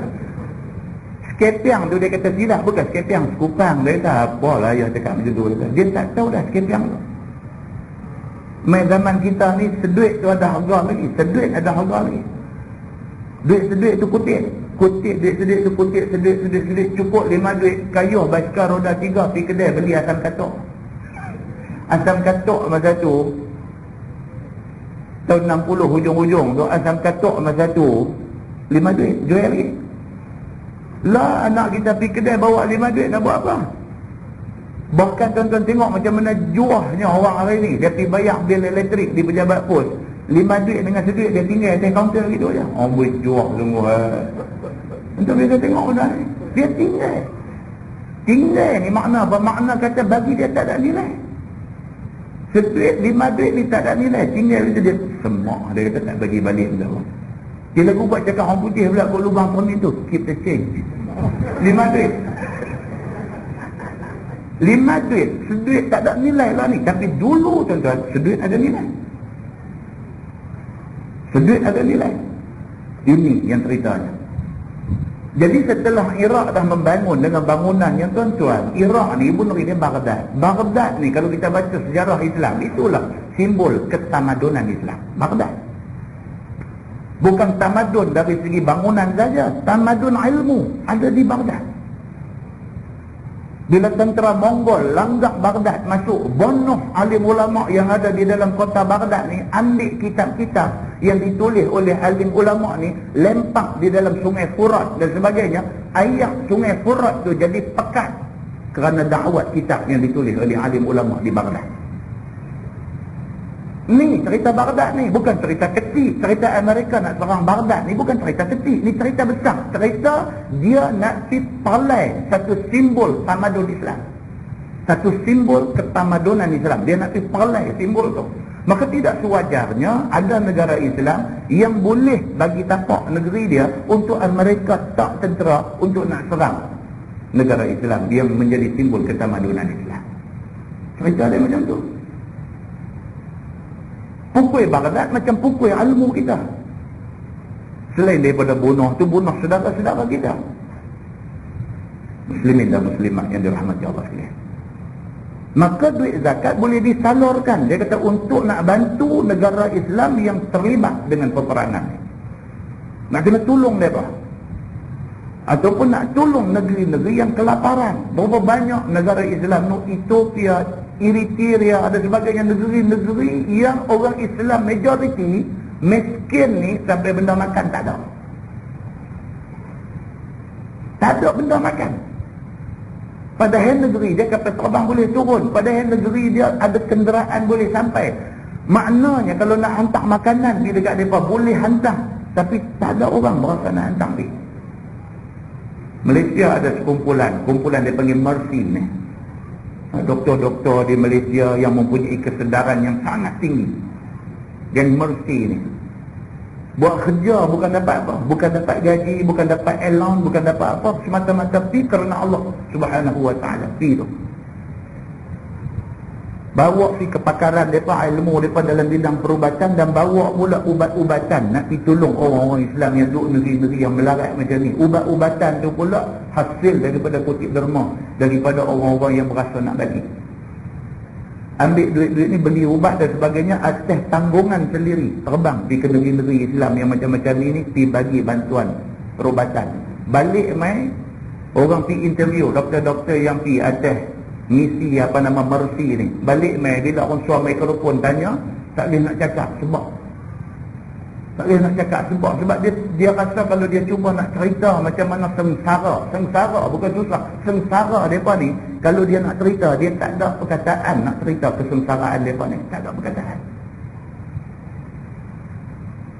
Muslimin dan muslimat yang dirahmati Allah, itu dia punya kita dengar cerita-cerita macam ni, banding balik kita ni, alhamdulillah Allah Subhanahu wa taala bagi kemudahan, kesenangan, bahkan sebahagian daripada kita rasa kemewahan. Muslimin dan muslimat yang dirahmati Allah sekalian. Firman Allah wal muallafati qulubuhum. Dan juga bagi duit zakat ni kepada muallaf. Muallaf jangan baca muallif. Tu mim waw hamzah lam fa tu. Muallaf. Kalau muallif makna dia penulis kitab. Kan? Muallaf. Dan bagi kepada muallaf ataupun dalam bahasa kita maklum. Dan bagi kepada mu'allaf, iaitu Cina Hindu yang dijinak-jinakkan hati mereka itu supaya tetap di dalam Islam. Cina Hindu apa semua yang dah masuk Islam, kita bagi duit zakat ke dia. Bagi duit zakat ke dia walaupun dia kaya, dia berhak dapat. Dia dapat bukan atas sifat miskin, tapi dia dapat atas sifat mu'allaf. Kita bagi kat dia. Bagi ni nak bagi kembang hati dia, bukan nak bagi dia belanja. Duit dia pun banyak dah. Tuan-tuan, hari ni China, hari ni India masuk Islam ramai. Terutamanya golongan profesional ramai. Doktor-doktor masuk Islam ni ramai. Ada satu sahabat, Doktor Muhammad Nur nama dia. Dia India, asal Hindu kan, masuk Islam. Bukan masuk Islam kerana menikah dengan orang Islam, tapi dia masuk Islam kerana kesedaran dia. Selepas itu baru dia kahwin dengan orang Islam. Dia boleh berhubung, dia pakar ortopedik, pakar tulang ni, ortopedik. Dia boleh telefon saya, dia minta, dia kata ustaz minta tolong, minta jasa baik ustaz kalau boleh buat satu macam nota. Dia kata dia nak buat template tentang orang-orang yang menghadapi masalah untuk berwuduk. Dia doktor pakar tulang ortopedik. Jadi dia ni kerja dia lah operate tulang belakang, operate tangan, operate kaki, tempat yang ada tulang ni. Bila operate semen, bila semen dia kata tak semayang. Jadi dia kata dia rasa dia berdosa. Dia rasa dia berdosa. Pasal apa? Ini patient dia, pesakit dia yang operate, tiba-tiba tak semayang, dia rasa dia berdosa. Tapi dia nak pergi habang kat mereka ni, dia tak cukup modal nak pergi habang. Kata hampa kena semayang, pasal apa tak mereka tanya balik nak semayang macam mana, dia tak cukup modal nak jawab. Dia tahu tapi dia tak jelas tentang benda ni. Dia kata ustaz tolong buat satu karangan cerita macam mana prosedur ambil wuduk bagi orang yang duduk dalam keadaan macam ni. Ustaz buat satu karangan yang mudah, dia kata yang baca orang mudah faham, Bagi mai kat saya. Editing apa semua saya hantar pergi kat kedai. Lepas tu urusan printing, buat bagi jadi buku cantik ni saya buat. Dia kata saya nak bagi free kepada pesakit-pesakit. Bukan di hospital saya saja. Dia kata kepada hospital-hospital lain, kawan-kawan saya ramai doktor ortopedik, saya akan sebarkan atas tanggungan duit saya. Tuan-tuan, daripada orang bukan Islam. Satu orang yang asalnya bukan Islam, masuk Islam, dia punya komitmen dengan Islam ni, kita malu dengan, berasa termalu pada dia. Muslimin dan muslimat yang dirahmati Allah sekalian. Jadi banyaklah kalau nak cerita yang hadu jumpa ni, banyak profesional, radiologis, pakar X-ray dan sebagainya masuk Islam. Bukan sikit tu ada. China, India dan sebagainya masuk Islam ni bukan sikit. Depa ni kalau kita ada satu kunjungan pergi jumpa, bagi apa-apa sumbangan yang menunjukkan kata kita menghargai dia, mai jadi saudara kita dalam Islam ni, dia rasa dia ni diterima oleh orang Islam. Muslimin dan muslimat yang dirahmati Allah sekalian. Wa fir riqab, dan juga golongan yang boleh terima zakat ialah hamba mukatab, iaitu pengulunya kata dekat dia, jika engkau bayar harga engkau 50 rial dalam sebulan 5 rial, maka aku akan merdekakan kamu. Maka dinamakan dia hamba mukatab. Diberi zakat kepada dia dengan tujuan nak tolong dia untuk memerdekakan diri. Hamba, daripada hamba abdi dia boleh ubah jadi hamba mukatab. Hamba abdi ni kira tak ada apa tuan-tuan. Jadi hamba abdi ni dia buat kerja pun duit boleh kat tuan dia, tak boleh kat dia. Sebab hamba abdi tidak boleh memiliki apa-apa. Bahkan diri dia sendiri dimiliki oleh tuan dia. Ni yang kata hamba abdi. Kalau dia pergi buat kerja apa-apa orang bagi upah, upah tu dia tak boleh ambil, tuan dia ambil. Maka dengan kerana tu Islam tak suka sistem perhambaan ni. Maka Islam nak selesaikan masalah perhambaan ni, Islam buat macam ni. Kalau siapa yang bersumpah, tiba-tiba dia langgar sumpah misalnya, maka dia kena bayar kifarat sumpah. Di antara kifarat sumpah tu apa dia? Yang pertama, merdekakan hamba. Islam buat macam ni. Tujuan dia apa? Nak mengurangkan bilangan hamba dalam masyarakat. Hamba ni bila tuan dia kata kat dia, aku meluat tengok muka hang lama dah hang duk jadi hamba aku. Dia kata lah macam ni lah, kalau hang boleh bayar kat aku RM5,000 dalam masa 5 bulan ni, aku bebas bang. Bila tuan dia sebut aja macam tu, dia dah berubah status daripada hamba abdi jadi hamba mukatab. Hamba macam ni, duit zakat boleh bagi kat dia. Tujuan dia apa? Supaya dia cepat dapat himpun 5,000 dan dia cepat bebas daripada perhambaan. Itu. Wal gharimin, dan golongan seterusnya yang boleh terima zakat ialah orang-orang yang berhutang bukan kerana maksiat. Syarat bukan orang yang berhutang saja, tapi orang yang berhutang bukan kerana maksiat. Dia berhutang bukan kerana kalah judi di Genting Highland. Orang macam ni tak boleh bagi zakat. Tapi dia ni berhutang atas tujuan-tujuan kebaikan. Dia kata ataupun taubat ya. Dia pernah buat maksiat tapi dia dah bertaubat, dia boleh terima. Dan dipercayai akan taubatnya itu. Bahkan kita percaya dia ni memang taubat sungguh lah. Bukan taubat pasal nak ambil duit zakat aja, tapi taubat sungguh lah misalnya. Ataupun berhutang kerana mendamai perkelahian. Kerana ada orang berkelahi kerana harta, dia nak pergi tolong damaikan perkelahian tu. Dia tolong orang keluar duit pula, bayar nak bagi selesai perkelahian tu. Bayar duit dia tak cukup, dia pergi berhutang pula duit orang lain mai bayar, nak bagi dua orang ni tak berkelahi. Orang yang macam ni boleh bagi duit zakat dekat dia. Pasal apa? Pasal Islam tak suka berkelahi-berkelahi. Gitu. Wa fi sabilillah, dan bagi orang yang perang sabil, yakni yang tidak ada gaji, dan jika kaya sekalipun. Dia memang kaya tapi dia tak ada kerja. Tak ada kerja, tak ada gaji. Tapi duit lama-lama dia ada lagi kat dia. Dia pergi perang sabilillah, dia berhak untuk dapat duit zakat. Begitu. Wa bani sabil, dan bagi orang yang musafir, yang putus bekalan dan putus hartanya. Dia musafir sampai tak ada apa dah. Musafir, duit pun orang curi, beg dia pun singgah semayang di surau mana ke Kutu Galah pergi buang, dia jadi tak ada apa. Keluar Nak semayang, ambil beg tok tepi tu, pergi semayang.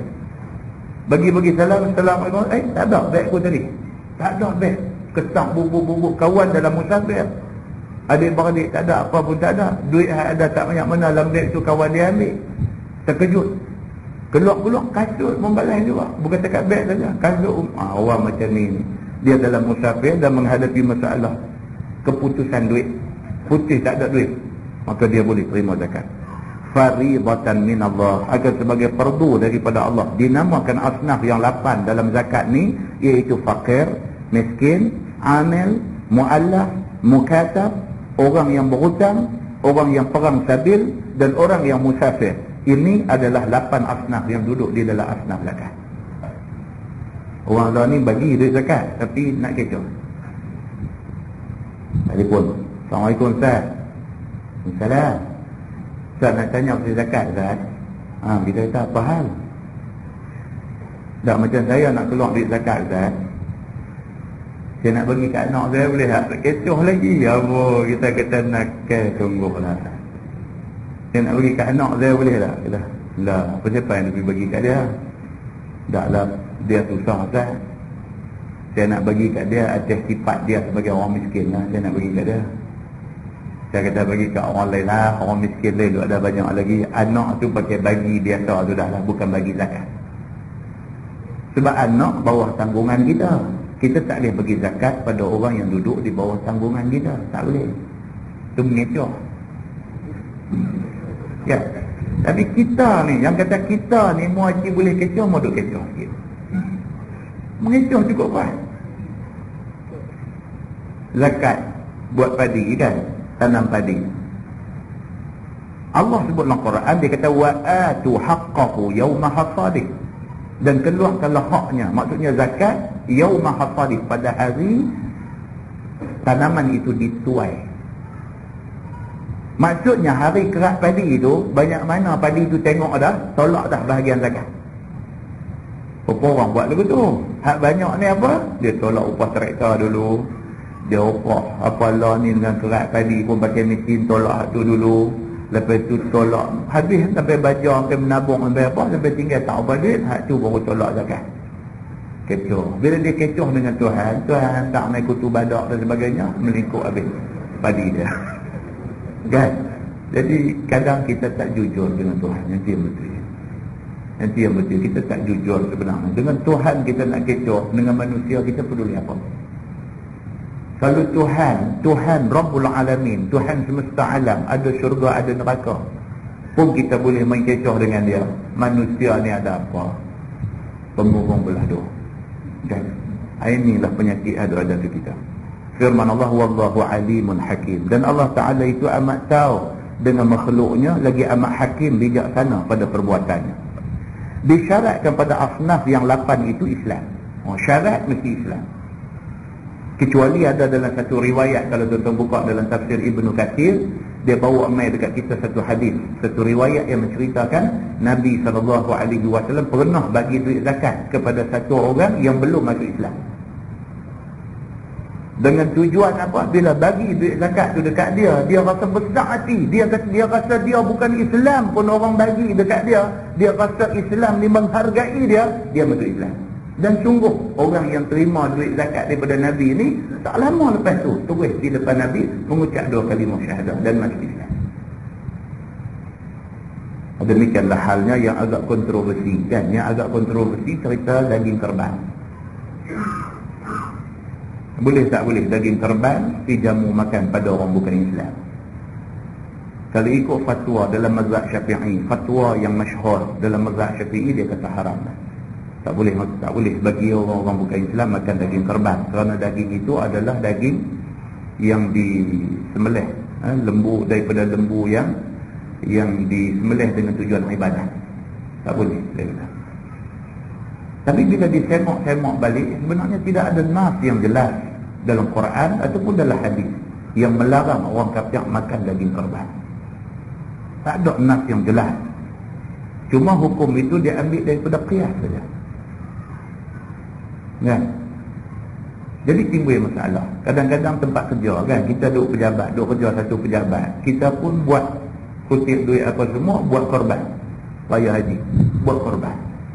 Bila buat korban, kita buat masak makan sebahagian daripada daging itu, sebahagian sedekah kepada orang-orang miskin, sedekah mantap, sebahagian kita buat masak makan. Pejabat ni macam tu kata lah, ada orang bukan Islam, bila mereka mai sekali nak makan, kita nak kata pun, you tak boleh makan yang ni, tak boleh makan ni. Tidakkah itu mencederakan imej Islam?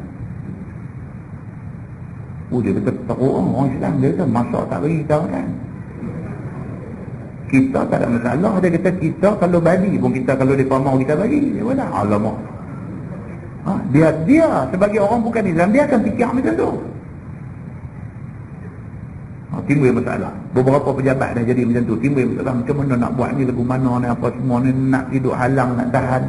Kena pula bos lagi atas, bos lagi atas, bos pengarah negeri misalnya, kata orang bukan Islam, dia main nak ditahan dia, tak bagi dia makan.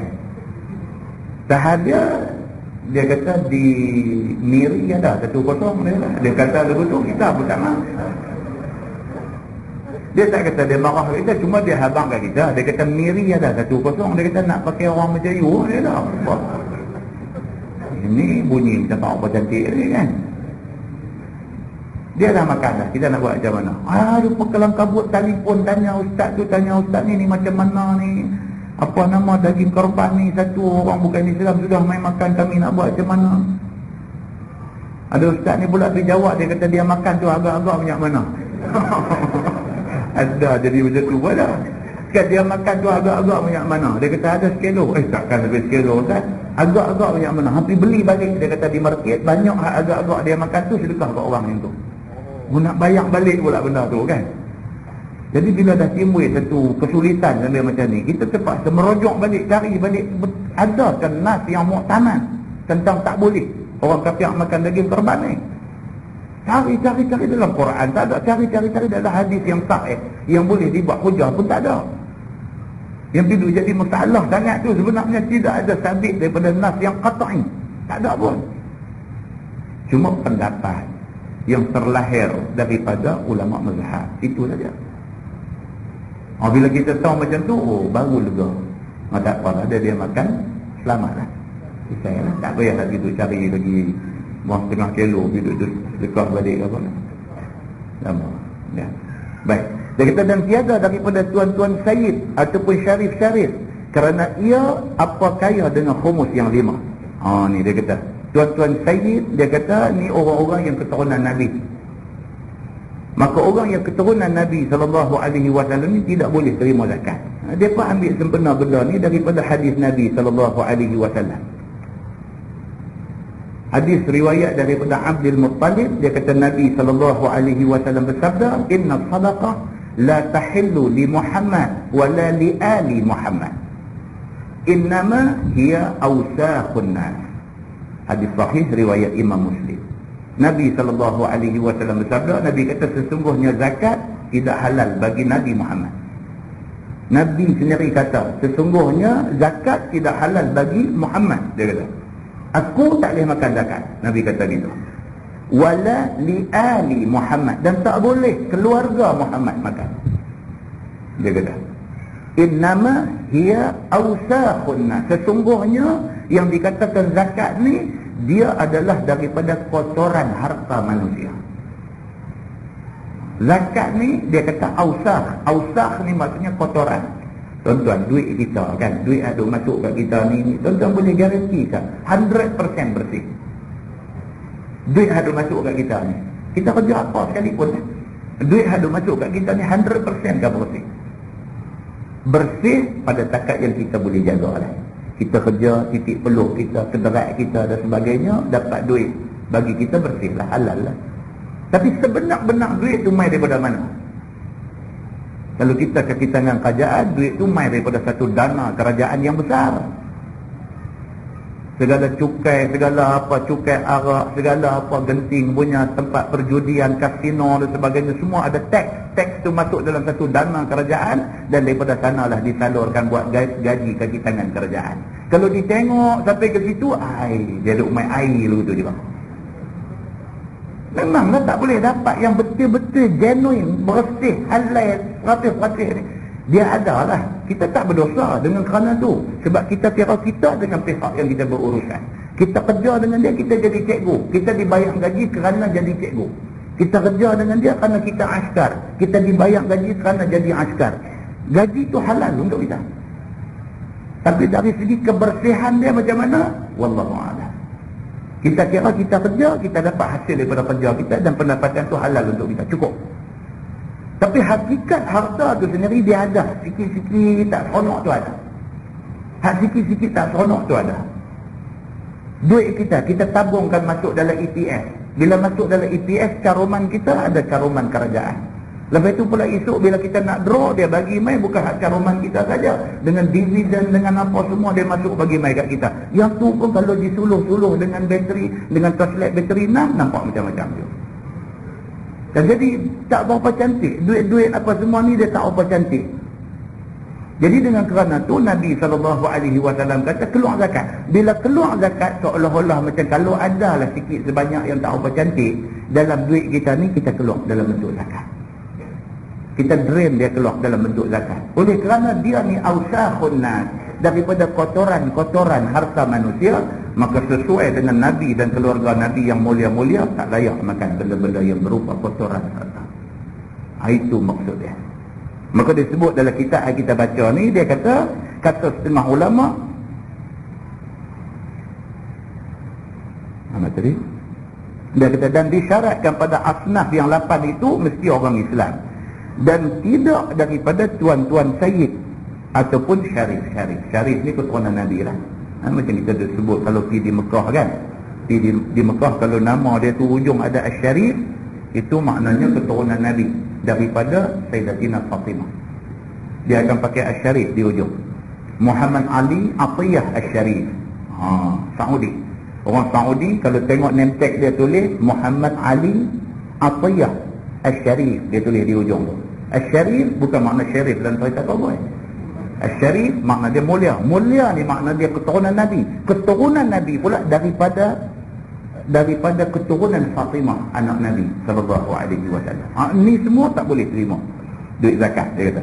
Kerana sudah putus khumus yang 5 daripada pembahagian lain, daripada dapat 1/5 untuk keluarga Nabi dah dapat di sana.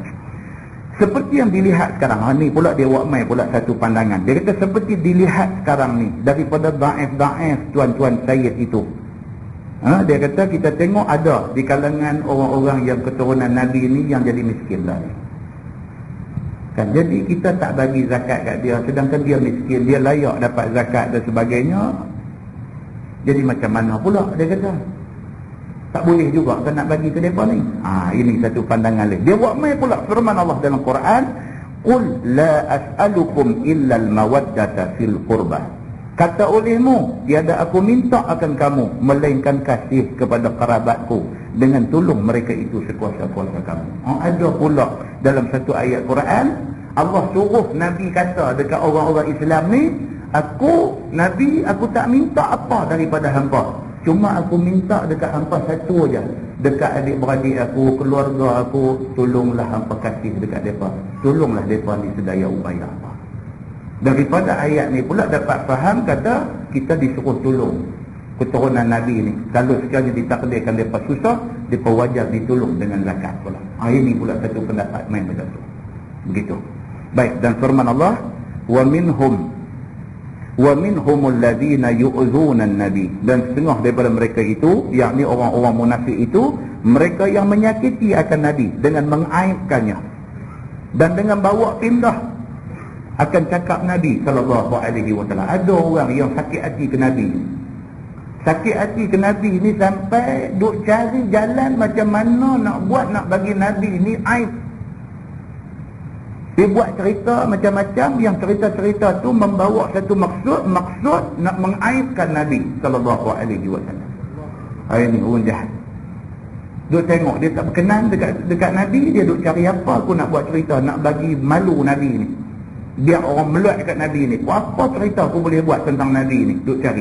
Ini sifat orang munafik. Wa yaquluna huwa udunun. Di antara benda yang mereka kata, dan kata mereka itu, yakni munafik, ia, yakni Nabi, dengar apa yang dikata dan benar. Dan benar apabila kita bersumpah tiada kata perkataan jahat yang sampai kepadanya. Tu dia. Depa tuduh Nabi ni huwa uzunun. Uzun ni makna telinga. Anak kita pergi mengaji tazkir kan. Ainun, anfun, uzunun. Duk mengaji. Balik mai duk hafal kat kita ada rumah. Ainun, mata. Uzunun, hidung. Dia kata. Kata terbaliklah. Kata uzunun telinga. Kita kata kat dia telinga dengan hidung pun terbalik je. Kan? Uzunun makna dia telinga. Orang munafik depa kata dekat Nabi ni huwa uzunun, dia ni telinga. Apa maksud dia ni telinga? Maksudnya orang-orang munafik kata Nabi Muhammad sallallahu alaihi wasallam ni satu orang yang uzun, yang dia dengar apa orang kata dia terus percaya. Leceh betul. Kita tak bolehlah senang-senang percaya orang. Depa kata tapi Nabi Muhammad ni mudah sangat nak percaya ke orang. Depa kata. Depa nak timbulkan keraguan orang pada Nabi. Dan benar apabila kita bersumpah tiada kata perkataan jahat yang sampai kepadanya. Bahkan Nabi Muhammad sallallahu alaihi wasallam ni kalau orang mai cerita apa-apa kat dia, orang yang cerita tu siap dengan sumpah, lagi dia percaya. Dia berkata gitu. Mai kata ni aku nak abang kau ni. Wallahi aku cerita betul. Kita dengar wallahi betul. Kita tak tahu di negeri Arab ni wallahi duduk di mulut. Wallahi dia kata aku tak pi, padahal dia baru pi aja tak ni. Wallahi ni dah jadi adat kebiasaan dia duduk di mulut. Dan ada orang-orang kita, orang Melayu kita pun sumpah dia duduk di mulut, walhal pembohong. Jadi orang-orang munafik ni depa nak condemn Nabi. Dia antara benda yang depa guna untuk nak condemn Nabi, depa kata Nabi ni dia ni kita tak boleh ikut dia pasal dia mudah percaya kat orang. Lebih-lebih lagi bila mai satu orang cerita kat dia, orang tu bersumpah depan dia, dia percaya. Kalau orang tu bohong, dia percaya, dia mai habaq kat kita macam mana kita. Dia pergi buka ruang tu. Puan-puan ni pun dengar-dengar sungguh juga. Begitu. Maksud mereka itu nak mengaibkan Nabi. Tujuan mereka bila buat cerita kata Nabi ni mudah percaya kat orang ni, tujuan mereka ialah supaya orang tengok Nabi ni tak boleh sangat percaya kat dia, pasal dia mudah percaya orang. Begitu. Kerana Nabi tiada pernah kasar pada mereka itu dengan perbuat kejahatan. Lebih-lebih lagi dia kata Nabi Muhammad ni apalah dia kata. Orang pergi buat jahat kat dia, dia boleh tak balas balik. Dia kata leceh betul dia ni. Dia pergi buat cerita tu. Kerana Nabi tiada pernah kasar pada mereka itu, kepada munafik dengan perbuat kejahatan. Sebaliknya maaf saja. Itu dia yang kata Nabi. Orang buat apa pun kat dia, maaf semua. Tak ada aku kata nak balas balik, duk fikir macam mana. Tak ada. Dia kira buat apa pun kat dia, semua maaf habis. Tak ada ambil hati, tak ada buat apa-apa. Ini Nabi SAW. Maka nisbah mereka itu akan dia, akan Nabi kepada bodoh. Dia kata kerana tu Nabi ni bodoh. Dia kata bodoh lah. Dia kata nak kata apa lagi, sampai orang buat apa pun hantar balas balik ni bodoh. Dia kata dia pergi duk bawa cerita ni dalam masyarakat, duk kata Nabi ni mudah dengar cakap orang, lekas percaya kat orang, lepas tu bodoh pula, orang buat apa pun tak balas balik. Ini orang-orang munafik duk buat cerita ni tujuan nak mengaibkan Nabi sallallahu alaihi wasallam. Firman Allah, qul udunu khairil lakum, kata olehmu, iaitu dengar yang kebajikan bagi kamu, tiada yang kejahatan. Allah suruh Nabi dihabaq balik dekat munafik ni bahawa Nabi SAW dia hanya dengar benda-benda kebajikan, benda baik, benda jahat Nabi tak boleh dengar. Ni yang kata Nabi. Tentu orang pernah, sahabat pernah mai jumpa Nabi, nak cerita ke Nabi perihal sahabat lain. Mai kat Nabi, ya Rasulullah, si Anu ni macam ni. Nabi terus potong cakap dia. Nabi kata, jangan cerita benda-benda tak elok dekat aku. Aku tak mau bila aku keluar jumpa sahabat aku dada aku tidak rasa tenang dan tenteram. Nabi kata. Nabi betul. Kalau nak main habaq kata dia ni tak elok, dia ni jahat, dia ni tak bagus, tak sahabat. Nabi kata. Pasal apa bila aku dengar benda ni, saat lagi aku nak pergi jumpa dia, aku tak lapang dada. Macam kita lah tuan-tuan. Macam kita. Main satu orang jumpa ni, aku nak abang kan. Lihat aku pun tak boleh dengar. Kemarin dia padu kata kat hang lah. Dia kata teruk-teruk. Dia kata kat hang, dia sumpah serana hang, dia tuduh hang macam-macam. Kita bila dengar macam tu tuan-tuan. Kita jumpa kawan yang diceritakan oleh dia ni, kata dia ni duk kata kat kita. Bila kita jumpa dia, kita rasa macam mana? Senyum boleh jadi kemewel lagu mana atau kita, dia ni yang dia abang duk kata kat rumah ini. Kita dah tak salimu sabr, tidak tenteram dah dada kita, hati kita dah tak elok kat dia. Nabi tak mahu macam tu. Nabi biar dia keluar jumpa siapa pun, dia anggap orang semua kawan dia. Dia tak mahu dia ingat apa-apa kat siapa-siapa. Itu dia punya baiknya Nabi macam tu. Yu'minu billahi wa yu'minu lil mu'minin. Membenar Nabi dengan Allah, dan membenar Nabi bagi segala orang yang beriman. Nabi kalau Allah kata semua betul. Kalau orang yang beriman mai cerita betul, Nabi kira macam tu. Wa rahmatul lil ladzina amanu minkum, dan rahmat bagi segala mereka yang beriman daripada kamu. Yakni Nabi Muhammad sallallahu alaihi wasallam mendengar yang baik-baik sahaja dan tidak mau dengar yang jahat-jahat. Dan membenar ia dengan Allah dan segala orang mukmin, dan rahmat bagi segala orang yang mukmin, bukan seperti yang disangka oleh munafik, iaitu Nabi bodoh. Dia kata Nabi tak bodoh, cuma Nabi tak mau dengar benda-benda tak elok. Nabi hanya nak dengar benda-benda yang elok-elok saja. Wallahu a'lam. Lepas ni kita masuk wallazina yu'zuna Rasulullah lahum azabun alim. Dan orang-orang yang menyakiti Nabi, bagi mereka itu azab yang sangat sakit di akhirat, azab daripada neraka. Wallahu a'lam. Soalan, apakah dia hadis kursi? Minta Ustaz jelaskan. Dia ada beza antara tiga. Satu Quran, satu hadis kursi, satu hadis nabawi. Dia ada tiga. Quran ni kita fahamlah, kalam Allah, perkataan yang ada dalam Quran, dan maksud perkataan itu semua main daripada Allah. Yang kata Quran ni 100% Tuhan buat main. Nabi tak pindah walau satu huruf pun. Hadis kursi, ilham daripada Allah Subhanahu wa ta'ala. Ilham daripada Allah Subhanahu wa ta'ala, dan Nabi sallallahu alaihi wasallam ubah balik ilham itu dengan menggunakan perkataan Nabi sendiri. Manakala hadis nabawi pula main daripada Nabi sallallahu alaihi wasallam. Kalau sekiranya apa yang Nabi kata tu tak betul, tersilap dan sebagainya, Allah akan dandan betul apa yang Nabi kata. Itu beza, tiga benar. Maka hadis kursi dia macam hadis nabawi juga. Dia ada yang sahih, dia ada kategori dia macam kategori hadis Nabi biasa juga. Cuma hadis kursi dia ada ciri-ciri dia. Dia mula dengan ya bani Adam misalnya, itu ciri-ciri hadis kursi. Bila baca kita boleh tahu dia bukan Quran, dia bukan hadis Nabi biasa, dia adalah hadis kursi. Dan ada kitab sebenarnya tentang hadis kursi ini, dia ada satu himpunan kitab yang khas tentang hadis kursi.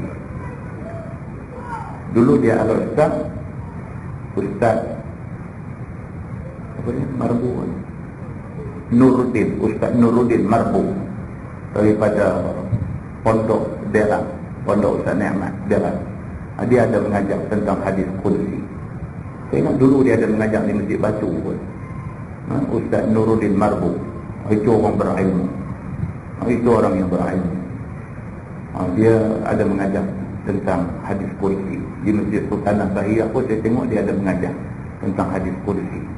Dia orang yang berilmu. Jadi ini cerita dia, tuan-tuan. Ilmu hadis ni ilmu yang sangat kompleks.